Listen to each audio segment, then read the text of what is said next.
मंडई रानटी या सिनेमाचा ट्रेलर आज आपल्या भेटीला आला आहे आणि सिनेमासुद्धा 22 नोव्हेंबरला रिलीज होतो आहे. खरं तर रानटी किंवा असं एक ग्रे शेडचं असं डार्क कॅरेक्टर म्हटल्यावर एक चेहरा आपल्यासमोर नेहमीच येतो, तो म्हणजे नागेश भोसले. आणि सर ते कॅरेक्टर इतकं छान आपल्यासमोर आणतात आणि भीती वाटल्याशिवाय राहणार नाही. तर सर माझ्यासोबत आहेत, पण मुळात रिअल लाईफमध्ये अगदी स्वीट आहेत. खूप स्वागत सर. आणि अनेक तुम्ही ह्याआधीही अशा भूमिका केल्या आहेत, पण ह्यात जरा एक प्रो लेवल आहे ना, म्हणजे एक लेवल अप आहे. काय सांगाल रानटीबद्दल?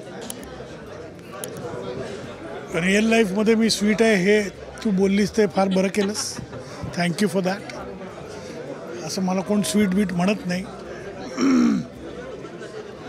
आणि चेहऱ्यावर लिहिलेलं आहे वाईट माणूस, त्यामुळे वाईट माणसाचे कॅरेक्टर्स मिळतात. असं भूमिका ठीक आहे, म्हणजे नॉर्मली जशा भूमिका मला मिळतात तशीच आहे. पण हा सिनेमा वेगळा आहे, कारण हा सिनेमा करणारा जो दिग्दर्शक आहे तो एक उत्तम क्राफ्ट्समॅन आहे. म्हणजे एखादा चांगला कारिगर असतो बघ, तसा तो आहे. त्याला सिनेमा कळतो, त्याला सिनेमाची भाषा कळते. आणि तो मुळातच एडिटर असल्यामुळे त्याच्या डोक्यात सगळं क्लिअर आहे. त्याच्यामुळे तो खूप इनोव्हेटिव्ह आहे. त्यामुळे तो काय करतो, नटांबरोबर त्याच्या खूप एक्सपेक्टेशन्स असतात. आणि आम्हालासुद्धा जेव्हा असा एखादा दिग्दर्शक सापडतो तेव्हा आपल्याला बरं वाटतं बघ, की आपल्याकडनं एक चांगलं काम करून घेणारा, आपलं न ऐकणारा है ना. म्हणजे माझं सतत आपलं एक म्हणणं असतं ना, तर तुमचं म्हणणं ठीक आहे सर, पण माझं हे म्हणणं आहे असं म्हणणारा दिग्दर्शक सापडला की आपल्याला बरं वाटतं. आणि मग असा दिग्दर्शक असेल तर काम चांगलं होतं.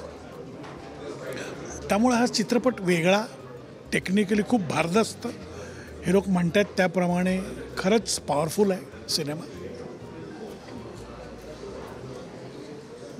मला असं, आणि हे सुरुवातीपासनं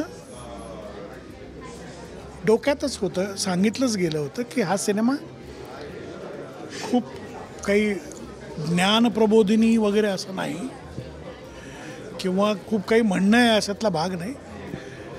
एक ॲक्शन पॅक्ड कमर्शियल सिनेमा आपल्याला करायचा आहे सर. परफेक्ट क्लिअरिटी आहे. त्यामुळे तसाच हा चित्रपट बनला आहे आणि मला असं वाटतं प्रेक्षकांना आवडावा. म्हणालात की ह्या सिनेमासाठी, कॅरेक्टरसाठी तुम्ही मिशा काढल्या होत्या आणि टेलिव्हिजनपासून ते सिनेमांपर्यंत आम्ही तुम्हाला मिशांमध्येच बघतो आहे. तर तो एक वेगळा एक्सपिरियन्स होता. काय सांगाल, जेव्हा एक कलाकार म्हणून आपल्याला नेहमी वाटतं की वेगळं काहीतरी करता यावं, तुम्ही ह्यापुढे निगेटिव्ह कॅरेक्टर किंवा अशा शेडचं कॅरेक्टर न करता ह्या व्यतिरिक्त दुसरं काही करायला हवं? मी केलेत बरेचसे. मी डिरेक्ट केलेल्या सिनेमांमध्येच मी वेगळं काम केलेलं आहे. आणखी इतर सिनेमांमध्ये पण केलं आहे. मिशी काढूनही मी एक वेगळा चित्रपट केलेला आहे, गुरुकुल नावाचं. पण खूप वर्षांनी मिशी काढली आणि ती गरजेची होती. दिग्दर्शकाचं म्हणणं असं होतं की खूप मोठ्या पिरियडचं कॅरेक्टर आहे, यंग असतानापासून ते ओल्ड होईपर्यंतचं कॅरेक्टर आहे. त्यामुळे मिशी काढली तर कदाचित एजमध्ये, कारण आता डिजिटली AIने एज कमी करण्यात काही पॉईंट नाही है ना. तर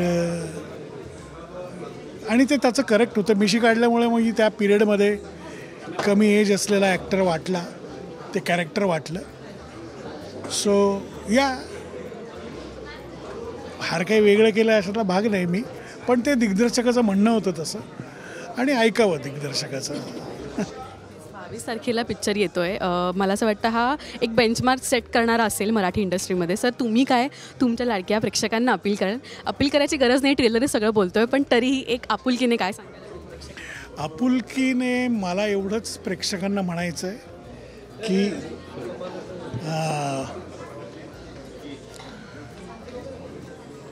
तुम्ही जर मराठी भाषेवर प्रेम करत असाल तर प्लीज मराठी चित्रपटावरही प्रेम करा.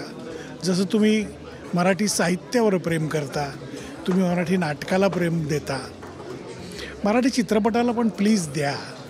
कारण इतकं पोटेन्शियल मराठी चित्रपटात आहे, इतकं रिच साहित्य आहे, इतके चांगले कलावंत आहेत, अगदी पिढ्याने पिढ्या आपण बघतोय, इतके चांगले लेखक आहेत, इतकं चांगलं साहित्य आहे, पण आपला मराठी चित्रपट कुठेतरी